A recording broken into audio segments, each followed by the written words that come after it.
Bible నుంచి ఒక పాఠాన్ని ఆలోచించేద్దాం. ఈరోజు కూడా బైబిల్ నుంచి ఒక పాఠాన్ని ఆలోచించేద్దాం. ముందుగా తండ్రి అయిన దేవునికి క్రీస్తునామమున వందనాలు తెలియపరుచుకున్నాం. అలాగే చేయవలసిన అందరికి కూడా ప్రభువు యేసుక్రీస్తునామమున వందనాలు తెలియపరుచుకున్నాం. అందరూ బాగున్నారు కదా? ఈరోజు మనం నేర్చుకున్న పాఠం ఏంటంటే, మీ కంటిని మీరు పరీక్షించుకున్నారా? మీ కంటిని పరీక్షించుకున్నారా అనే పాఠాన్ని ఆలోచించేద్దాం. కంటిని పరీక్షించుకోవడం ఏంటి? కంటిని పరీక్షించుకోవడం ఏంటండి?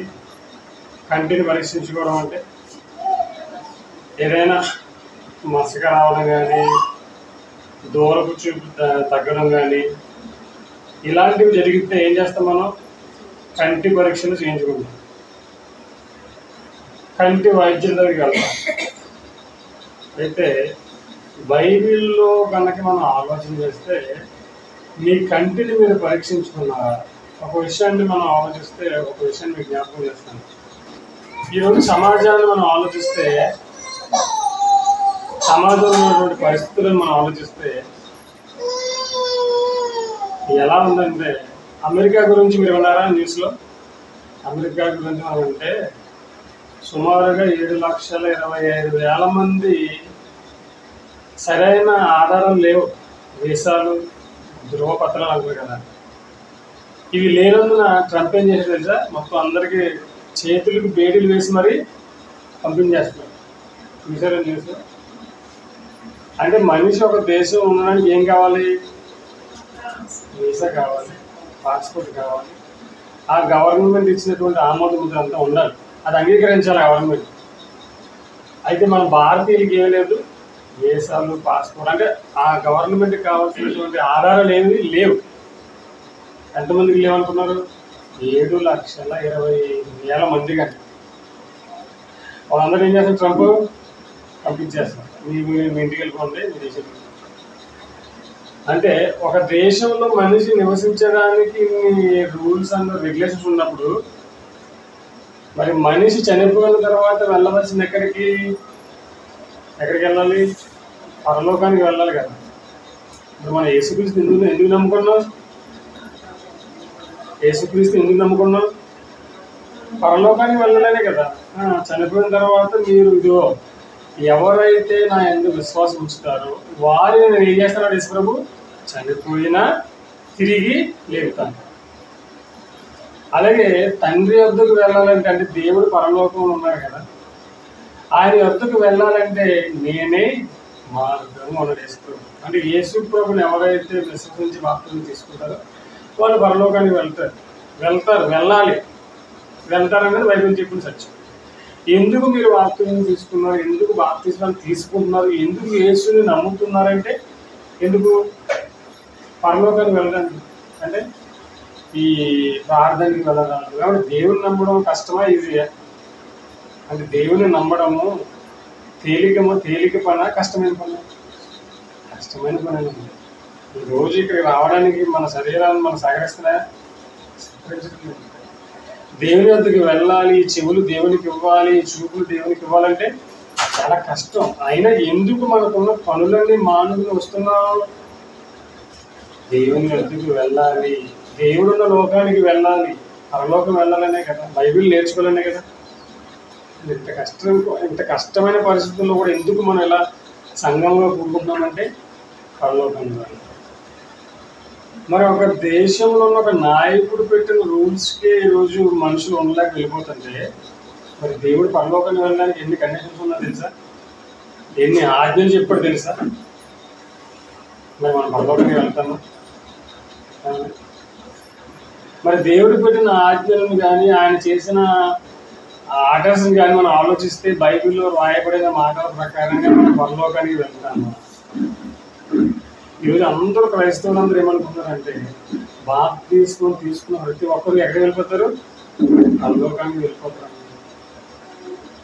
బాప్తిజం తీసుకున్న వాళ్ళందరూ పరలోకానికి వెళ్ళిపోతే ఇక బైబిల్లో ఇన్ని మాటలు దేవుడు ఎందుకు రాయిస్తాడు?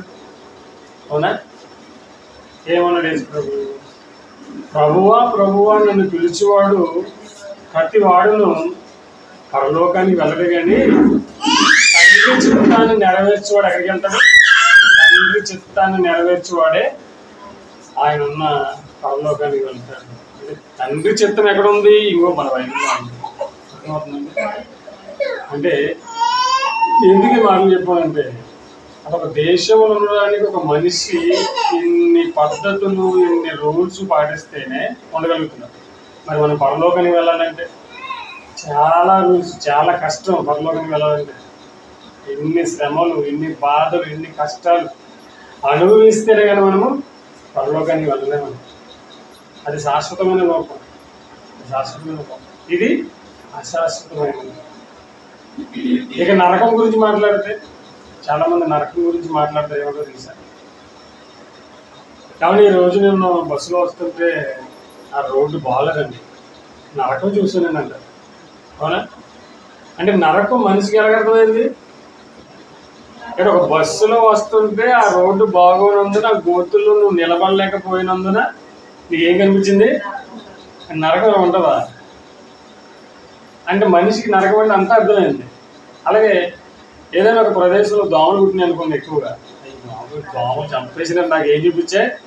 నరకాన్ని చూపించా. అంటే నరకం ఎంత ఈజీ అనుకున్నారు? చాలా ఈజీ. అని దోమ కూడా అది నరకమా? నరకము చాలా కష్టం. నరకము అది వర్ణించలేని బాధ అది. అందుకే యేసుక్రీస్తును దెయ్యాలంటే మమ్మల్ని నరకంలోనికి, అంటే పాతాళంలోనికి వెళ్ళడానికి ఆజ్ఞాపించొద్దని దెయ్యాలు ఏం చేస్తాయి? యేసుక్రీస్తుని వేడుకుంటాయి. చూసారా? వేడుకుంటాము, పాతాళంలోకి పొండేని మాకు ఆజ్ఞాపించొద్దు. అవసరమైతే పందుల్లోకైనా పంపించంటారు. అంటే దెయ్యాలు ఎక్కడి నుంచి వచ్చాయి? పాతాళంలో, నరకంలో నుంచి కొంతకాలం అవి విడవబడ్డాయి. వాటికి తెలుసు నరకంలో పరిస్థితి ఎలా ఉంటుందో. అందుచేత మమ్మల్ని పాతాళంలోకి పంపించొద్దని యేసుప్రభుని వేడుకుంటాయి. కానీ రోజు మనిషికి భయం ఉందా? నరకం అంటే, నరకం అంటే భయం లేదు, పరలోకం అంటే సంతోషం లేదు. ఎలా ఉన్నాడు మనిషి? ఇదే జీవితం, ఇదే శాశ్వతం అన్నట్టుగా. అయితే ఈరోజు మనం కంటి గురించి ఆలోచిస్తాం. అసలు ఏంటి మన కంటిని మనం పరీక్షించుకోవాలా? మీ కంటిని మీరు పరీక్షించుకున్నారా అని ఆలోచిస్తుంది. ఎందుకు పరీక్షించుకోవాలి? మనం చూడడానికి అన్నీ కూడా చాలా అన్నీ కనిపిస్తున్నాయి, కంటిలో ఎటువంటి ప్రాబ్లం లేదు. మరి ఎందుకు పరీక్షించుకోవాలి? పరీక్షించుకోవడం వల్ల వచ్చే లాభాలు ఏంటి అని ఆలోచిస్తే, యేసుక్రీస్తు వారు మాట్లాడుతూ మత్తయి సువార్తలో కన్ను గురించి ఒక మాట చెప్తారు. యేసుక్రీస్తు వారు మాట్లాడుతూ మత్తయి సువార్త 6వ అధ్యాయము, యేసుక్రీస్తు వారు మాట్లాడుతూ మత్తయి సువార్త 6వ అధ్యాయము 22వ వచనాన్ని చదవగలిగితే, మత్తయి సువార్త 6వ అధ్యాయము 22వ వచనం. 22 దేహమునకు, అదే పైన, దేహమునకు దీపము కన్నే గనుక నీ కన్ను తేటగా ఉండిన ఎడల నీ దేహమంతయు వెలుగుమయమై ఉండును. నీ కన్ను చెడినదైతే నీ దేహమంతయు చీకటమయమై ఉండును అన్నాడు.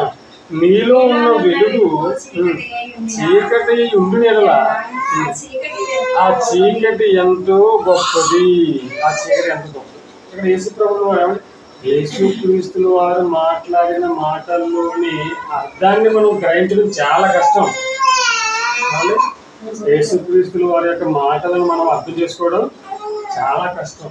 ఆయన ఒక మాట మాట్లాడారంటే అది ఎన్ని రకాలుగా ఆలోచించినా అది మనుషులకు ప్రయోజకరమైనది. ఒక మనిషిని పరలోకాన్ని నడిపించడానికి అవుతుంది ఆ విషయం. ఇక్కడ యేసుక్రీస్తు వారు మాట్లాడుతూ, నీ దేహానికి దీపము కన్నే. ఈ దేహానికి దీపం అంటే ఏది? ఈ దేహానికి, మన దేహానికి, ఈ దేహానికి దీపం ఏది? కన్ను. ఒకసారి కన్ను మూసి చూడండి, చీకటి అయిపోతుంది.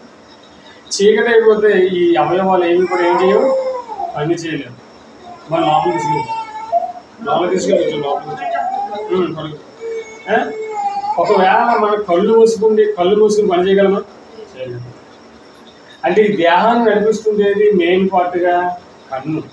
మీ దేహానికి దీపంతో కూర్చోడంటే ఒక ఇంట్లో దీపం లేకపోతే ఏదైనా చేయగలమా?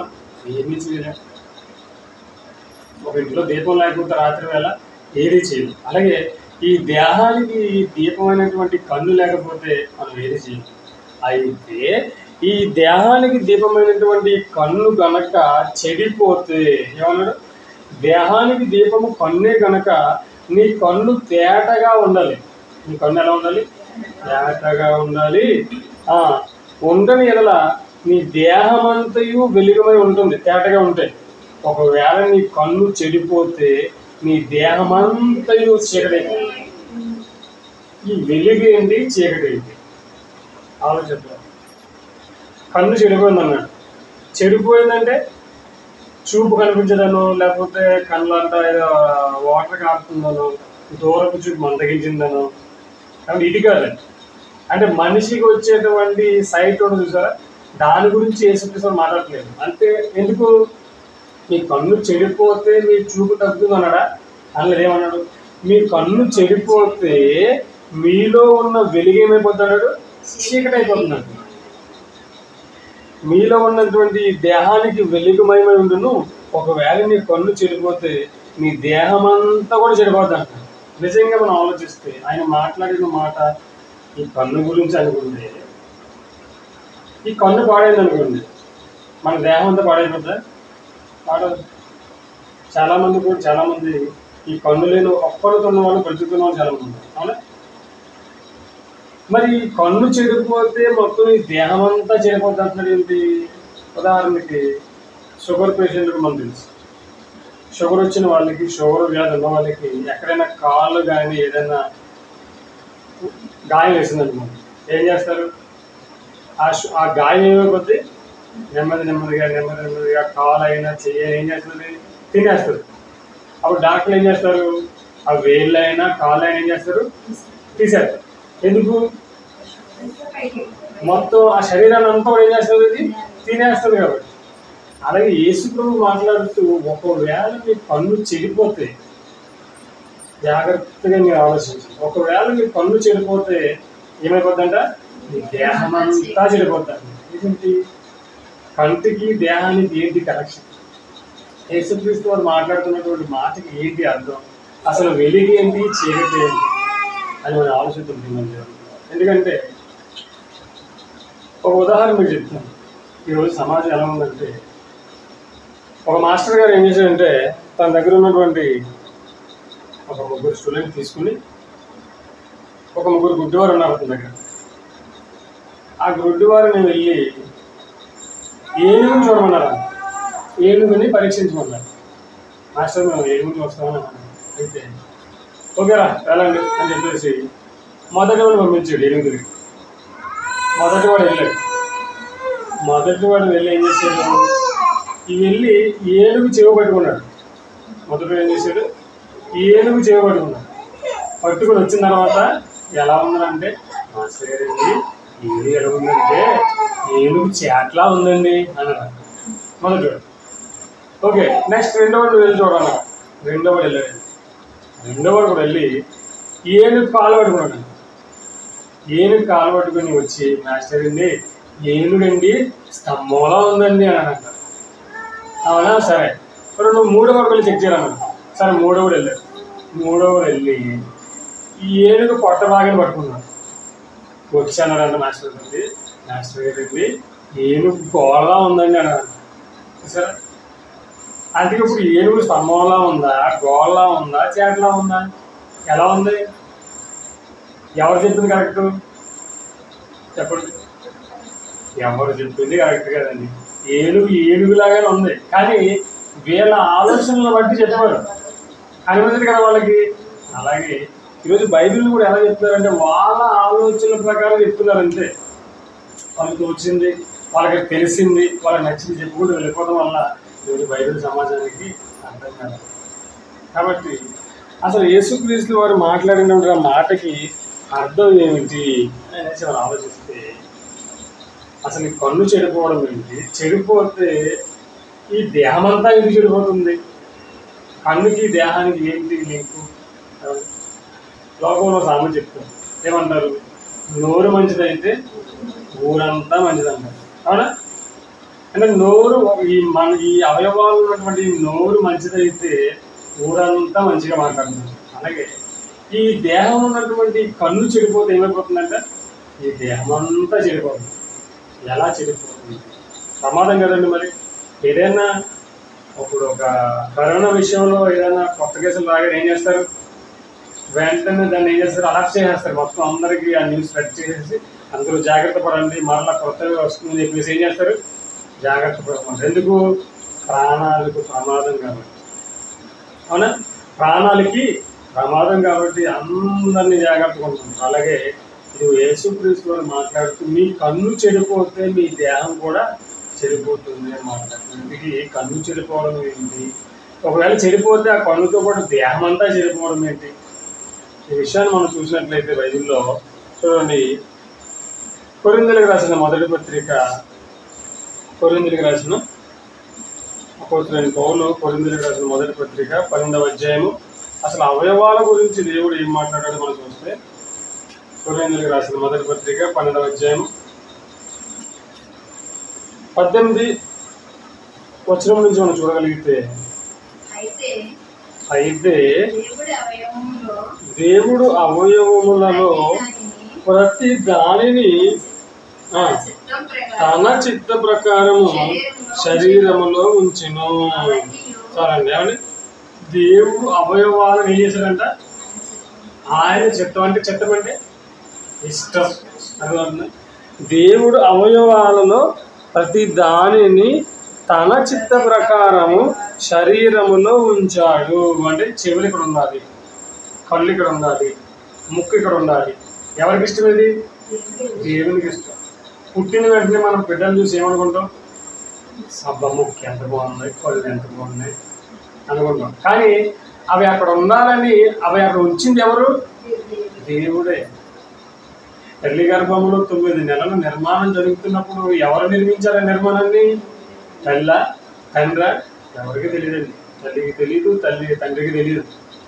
కానీ 9 నెలలు ఎవరు నిర్మించారని చెప్పాడు దేవుడు? దేవుడే. తల్లి గర్భములో నీ హస్తమును నన్ను నిర్మించాయంటాడు భక్తుడు.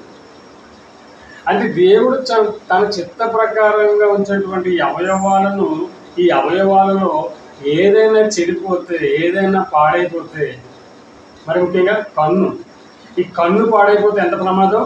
చాలా ప్రమాదం, చాలా ప్రమాదం. కన్ను గురించి మనం మాట్లాడుకుంటే ఇప్పుడు ఉన్నటువంటి టెక్నాలజీలో ఈ కెమెరా మెగాపిక్సెల్ అంటారు కదా. కెమెరా వచ్చేసి మొబైల్ కెమెరా ఇన్ని మెగాపిక్సెల్ అని 48 అని 50 అని ఉంటాయి. కానీ కన్ను గురించి ఆలోచిస్తే 200 సుమారుగా, అంటే అంచనా 270 మెగాపిక్సెల్ అనమాట. అంత క్లారిటీ, ఈ దేనినైనా చూడగలిగేటువంటి శక్తి సామర్థ్యాన్ని ఎవరిచ్చారు? దీనికి దేవుడు ఇచ్చాడు. ఎవరు పెట్టారు ఈ శరీరంలో అవయవాన్ని? దేవుడే పెట్టాడు. అలాంటి కన్ను చెడిపోతే చాలా ప్రమాదం అని కూడా దేవుడే మనకి చెబుతుంది. అర్థమవుతుంది?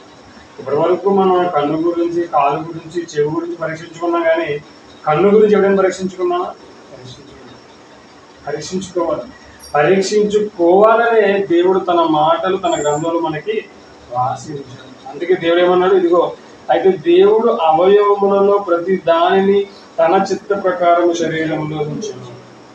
ఈ అవయవాల విలువ మనిషికి తెలుసండి. ఈ అవయవాల మనం విన్నారా? భార్య మీద కోపం వచ్చి భర్త ఏం చేశాడు తెలుసండి? భార్యను చంపేసి ముక్కలుగా కోసేసి దాన్ని ఏం చేసి మరలా కుక్కర్లో పెట్టి ఉడికించి సంచిలో పడేసి ఎక్కడ కోనేరులో పడేసాడు. ఎంత దారుణం చూసారా?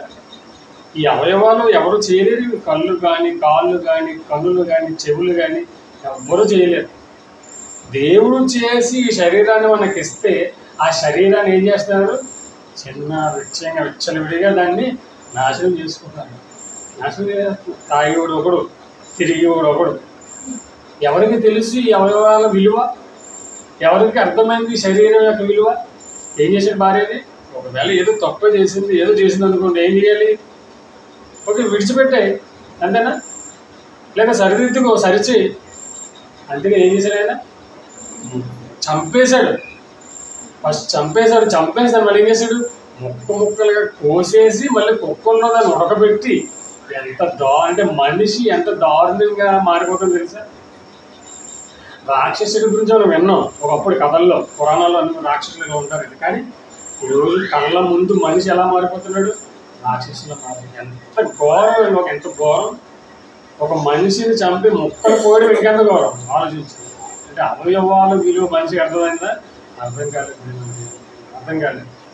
అర్థం కాకే ఈరోజు చూడండి, ఎవరైనా ప్రేమించారు అనుకోండి, ఆ అమ్మాయి కానీ అబ్బాయి కానీ వెళ్ళలేదు అనుకోండి, ఏం చేస్తారు, వెంటనే పోసేసుకుంటారు. ఎవరిచ్చేది చేయి నీకు, ఎవరిచ్చారు ఈ ప్రాణం నీకు? అంటే మనిషికి దేవుడు ఇచ్చిన అవయవాల వెనుకున్నటువంటి ఆ యొక్క ఆలోచన అర్థమైందా? అర్థం కాదు. అర్థం అయితే ఏం చేస్తారు, దేవుని కోసం బ్రతుకుతారు. అర్థం కాక ఏం చేస్తున్నారు, వాళ్ళ కోసం వాళ్ళు. కాబట్టి ఇప్పుడు మన దేవుని పిల్లరా, దేవుడు ఏం చేశాడంట, అవయవములలో ప్రతి దానిని తన ఇష్ట ప్రకారం. అంటే దేవుడికి ఇష్టమా? దేవుడికి మనం అంటే చాలా ఇష్టం. దేవుడికి మనం చాలా ఇష్టం. ఆయన మనం రూపించుకున్నాడు ఆయన. అంటే మనకి మనం అందంగా లేకపోవచ్చు, అవునా? మనకి మనం అందంగా లేకపోవచ్చు. నేను నల్లగా ఉన్నాను, తెల్లగా ఉన్నాను, ఇలా ఉన్నాను, అలా ఉన్నాను. కానీ మనం ఎవరికి అందంగా కనిపిస్తాం? దేవుడికి అందంగా కనిపిస్తాం. ఇప్పుడు మనకు పుట్టిన పిల్లలు వాళ్ళకి వాళ్ళు నచ్చకపోవచ్చు, కానీ మనకి ఎలా కనిపిస్తారు? అందంగానే కనిపిస్తారు. అంతేనా? ఎవరి పిల్లలు వాళ్ళకి ముద్దు, అందం. అలాగే మనమంతా ఎవరి పిల్లలు? దేవుని పిల్లలం. దేవునికి మనం అంతా ఇష్టమైన ప్రియమైన పిల్లలం. ఎంత ఇష్టం అంటే మనం తెలుసా? ఎంత ఇష్టం తెలుసా? మనము దేవునికి ఎంత ఇష్టం అంటే ఆఖరికి దేవుడు యేసుక్రీస్తుని మన కోసం బలి ఇచ్చేసాడా? యేసుక్రీస్తు దేవుడు ప్రథమ కుమారుడు, ఆయన ముందు పుట్టినవాడు. ఆయనను ఈ భూమి మీదకి పంపించి ముందు ఆయనను మన కోసం శిలువలో చంపేశాడంటే దేవుడు. యేసు కంటే దేవుడికి ఎవరిష్టం? మనమంటే చాలా ఇష్టం అండి. సరే, అంతగా ఇష్టపడిన దేవుడిని మనం ఇష్టపడుతున్నాము. అంతగా ఇష్టపడినటువంటి దేవుడికి మనం ఇచ్చే సమయం ఎంతంటే మనం వారం అంతా నా పని చేసుకున్నాం, 1 గంట 2 గంటలు ఆరాధనకి వెళ్ళి వచ్చేసాం అంతే. మరలా నా పని చేసుకున్నాను, మరలా ఈరోజు గంట దేవుడికి ఇచ్చాను, అంతేనా? ఏం చేస్తున్నాను? రేపు పొద్దున్న నేను పరలోకానికి వెళ్తానా? దేవుడా నాకు ఎందుకు నువ్వు ఈ నరకంలో పడేసావు అడగలమా దేవుడు? మనం అడుగుతాడు దేవుడు. ఇప్పుడు రోజు పని చేసాం, ఏం చేస్తున్నావు అని అడుగుతాడు వాళ్ళు. పలానా చేసాను, ఓకే, జీతం పట్టుకెళ్ళిపోతాడు. అవునా? నెలంతా పని చేసిందని శాలరీ కావాలంటే ఏం చేశాడు? ఓకే, బుక్స్ చూపించి రికార్డ్స్ తిరిగాను అంటారు. రికార్డ్స్ చూపించగానే ఓకే జీతం వేసాను. రేపు దేవుడి దగ్గరికి వెళ్ళి, దేవా నన్ను ఎందుకు నరకంలో పడేసావు, నాకు ఎందుకు పరలోకం ఇవ్వలేదంటే సమాధానం మన దగ్గర ఉందా? ఆ సమాధానం కోసమే దేవుడు ఈ లోకాన్ని మనల్ని పంపించాడు. దేవుడు ఏం చెప్పాడు, ఏం చేయమన్నాడు, ఎలా బ్రతకమన్నాడు, ఇవన్నీ తెలుసుకుని మనం బ్రతికితే ఎక్కడికి వెళ్తాం? పరలోకానికి. చూడండి, మరొక మాట మనం చూస్తే అసలు యోహాను రాసిన మొదటి పత్రిక ఓపెన్ చేసుకుందాం. యోహాను రాసిన మొదటి పత్రిక 2వ అధ్యాయము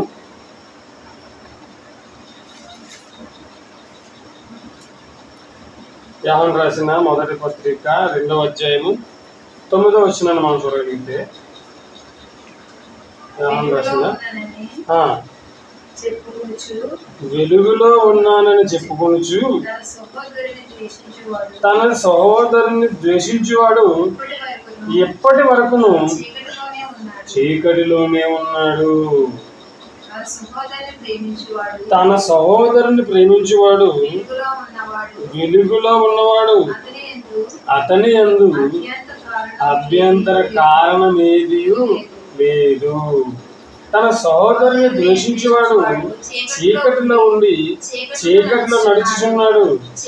చీకటి అతని కన్నులకు గ్రుడ్డితనము కలుగు చేసెను కనుక తాను ఎక్కడికి పోచున్నాడో అతనికి తెలియదు. అమ్మ, అర్థమైందండి? యేసుక్రీస్తు వారు మత్తయి సువార్తలో మాట్లాడిన మాటకి సమాధానం ఎక్కడ దొరుకుతుంది మనకు? యోహాను మొదటి పత్రికలో యోహాను గారి ద్వారా దేవుడు రాయించాడు. ఏంటి మీ కన్ను చెడిపోయింది అన్నాడు. ఓకే, హాస్పిటల్కి వెళ్ళి డాక్టర్ గారితో కంటి పరీక్ష చేయించుకుని బాగు చేయించుకుని టాబ్లెట్ తీసుకుందాం అనుకుంటే కాదు. మీ కన్ను చెడిపోతే ఏమైపోద్ది అన్నాడు? మీ దేహం అంతా చీకటి అయిపోద్ది. మీ కన్ను బాగుంటే ఏముంటుంది అన్నాడు? మీ దేహం అంతా వెలుగుమయమై ఉంటుందండి.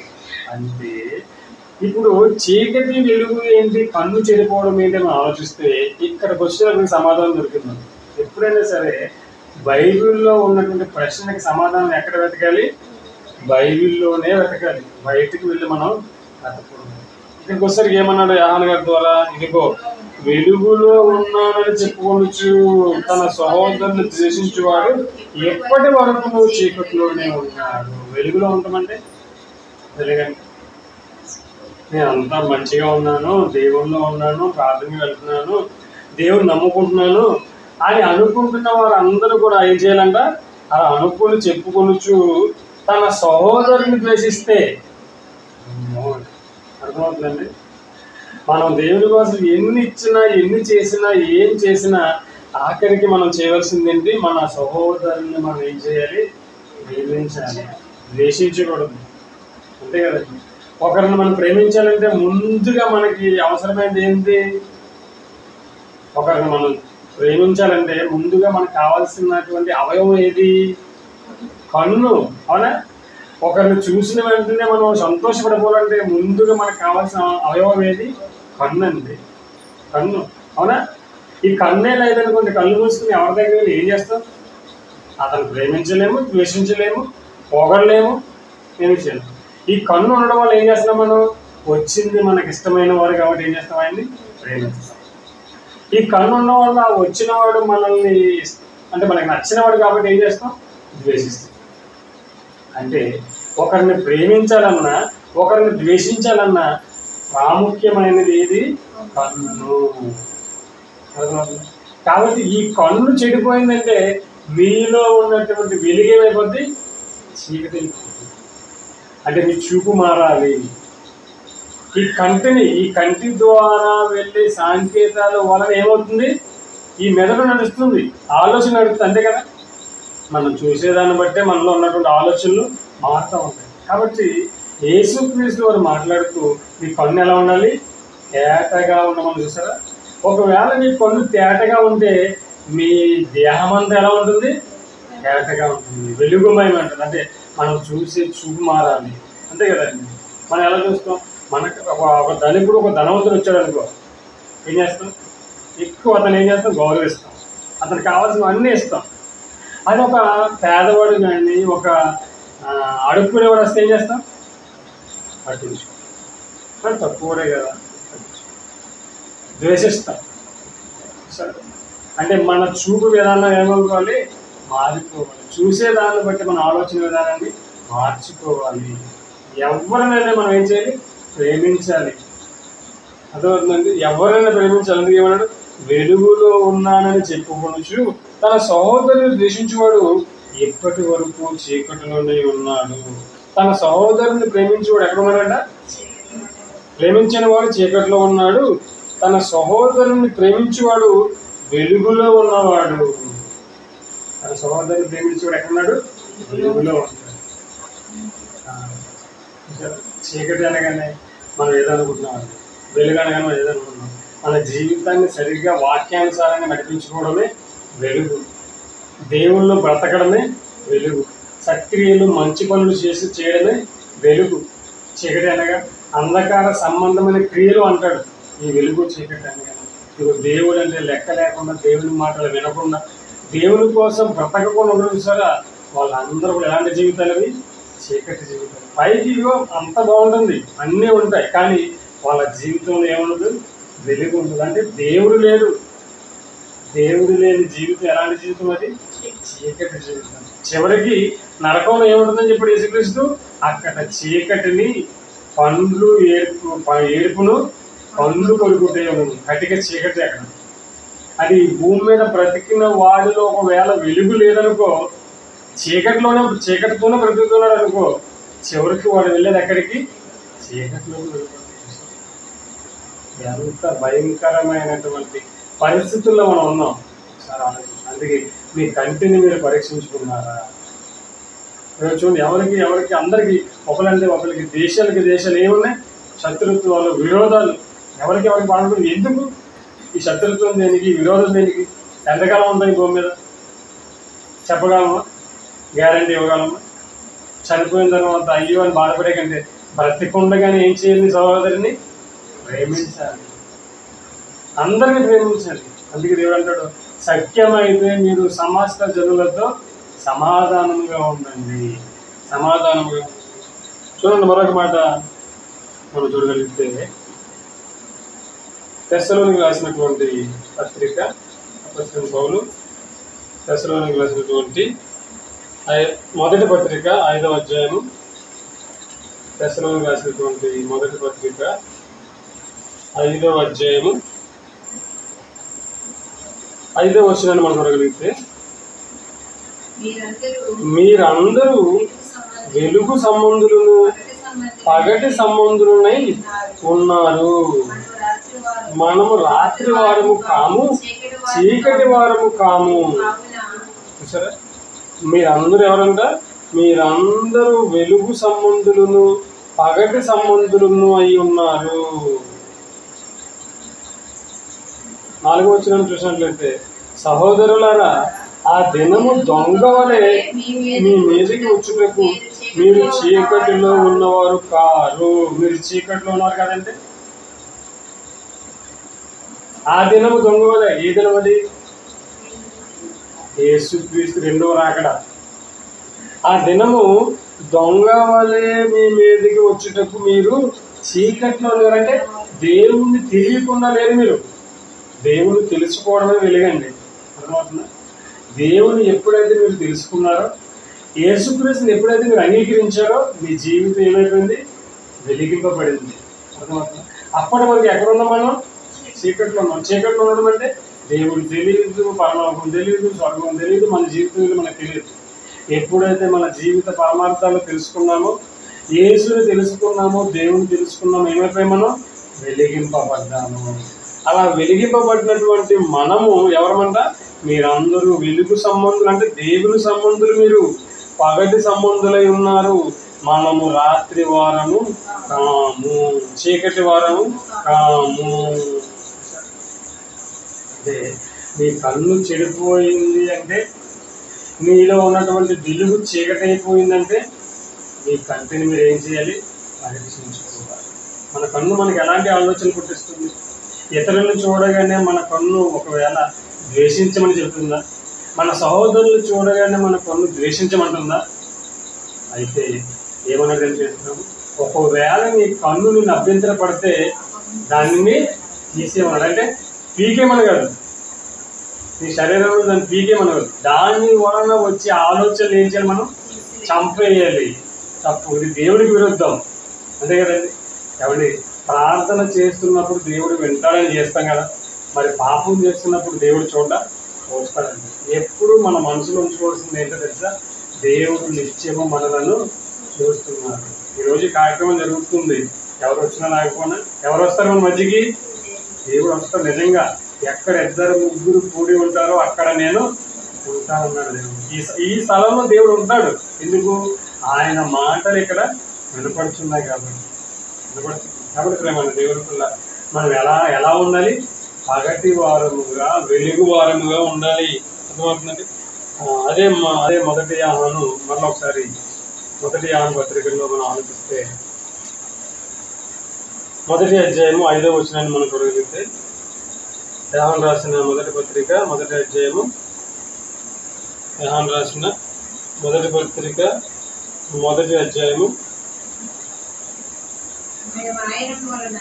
మేము ఆయన వలన విని మీకు ప్రకటించు వర్తమానం ఏమనగా, దేవుడు వెలుగై ఉన్నాడు, ఆయన యందు చీకటి ఎంత మాత్రమును లేదు. చూసారా? చీకటి వెలుగు. మరలా ఏమన్నాడు ఇక్కడ?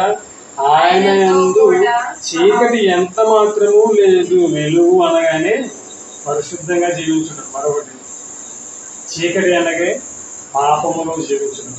చూసారా? యేసుక్రీస్తు అందుకే మోహపు చూపు చూడొద్దని చెప్తారు కందుతోటి. అవునా? యేసుక్రీస్తు ఏమన్నాడు ఇక్కడ? దేవుడు వెలుగై ఉన్నాడు, ఆయన యందు చీకటి ఎంత మాత్రము లేదు. ఆయనతో కూడా సహవాసము గలవారం అని చెప్పుకొని చీకటిలో నడిచింది ఎలా మళ్ళీ ఇక్కడ ఆయనతో నేను సహవాసం చేస్తున్నానని చెప్పి మరలా మనం చీకట్లో వెళ్ళిపోతుంటే పాపంలో వెళ్ళిపోయి ఎలా ఏమవుతుందంట, మనము అబద్ధమాడుచు సత్యమును జరిగింపుకుందుము. అయితే ఆయన వెలుగులో ఉన్న ప్రకారము మనము వెలుగులో నడిచిన ఎలా మనము అన్యోన్య సహవాసము గలవారమై ఉందుము. అప్పుడు ఆయన కుమారుడైన యేసుక్రీస్తు రక్తము ప్రతి పాపము నుండి మనల్ని పవిత్రులుగా చేయును. చూసారండి, వెలుగు చీకటి గురించి మనం ఆలోచిస్తే వెలుగు అనగానే పరిశుద్ధంగా జీవించు, చీకటి అనగానే పాపములో మనం జీవించు. కాబట్టి ఏం చెప్పాడు ఇక్కడ, ఆయనతో కూడా సహవాసము గలవారమని చెప్పుకొనుచు చీకటిలో మరలా పాపంలోకి మీరు వెళ్ళకండి, పాపం మీరు మరలా చేయకండి. ఒకప్పుడు పాపం చేసామండి, ఓకే, అప్పుడు మనకి పాపం ఏదో చెడేదో మంచి ఏదో తెలియదు చేసాం. అప్పుడు పాపం ఏదో మంచి ఏదో తెలుసుకున్నాం, దేవుడు చెప్పుకోవడం ఏదో ఏం చేయదో తెలుసుకున్నాం. చిన్నప్పుడు పిల్లలు ఏం చేస్తారు, చిన్నప్పుడు పిల్లలు పాస్లోనే ఆడుకుంటుంటారు, వాళ్ళకి ఏంటి తెలియదు వాళ్ళకి. కానీ పెద్ద అయిన తర్వాత 10 సంవత్సరాలు వచ్చిన తర్వాత కూడా అలాగే చేస్తే ఏం చేస్తాం, అలాగే 2 పీకి తప్పలు చేస్తాం. ఒకప్పుడు మనం ఎలాంటి వాళ్ళు దేవుని దృష్టిలో పసిపిల్లలు, పాపం అంటే తెలియదు.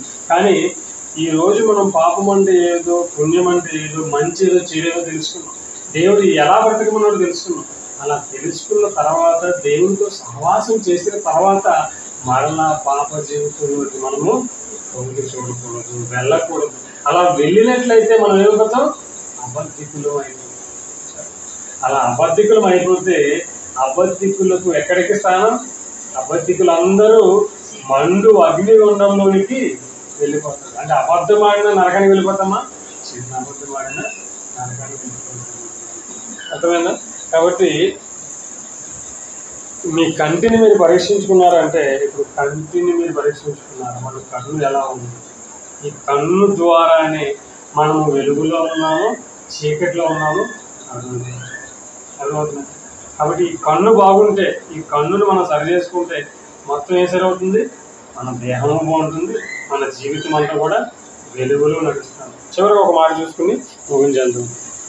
ఎఫెసీయులకు రాసిన పత్రిక, అపోస్తలుడైన పౌలు ఎఫెసీయులకు రాసిన పత్రిక 5వ అధ్యాయము, ఎఫెసీ పత్రిక 5వ అధ్యాయము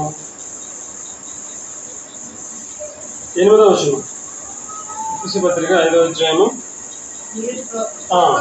8వ వచనం. మీరు పూర్వమందు చీకటై ఉండిరి అన్నాడు, ఇప్పుడైతే ప్రభువునందు వెలుగై ఉన్నారు. వెలుగు ఫలము సమస్త విధములైన మంచితనము, నీతి, సత్యము వాటిలో కనబడుచున్నది. కనుక ప్రభువుకి ఏది ప్రీతికరమైనదో దానిని పరీక్షించుచు వెలుగు సంబంధుల వలె నడుచుకోండి. చాలండి. ఏం చేశారా, చివరికి మనకి ఆశ వచ్చేసిందా?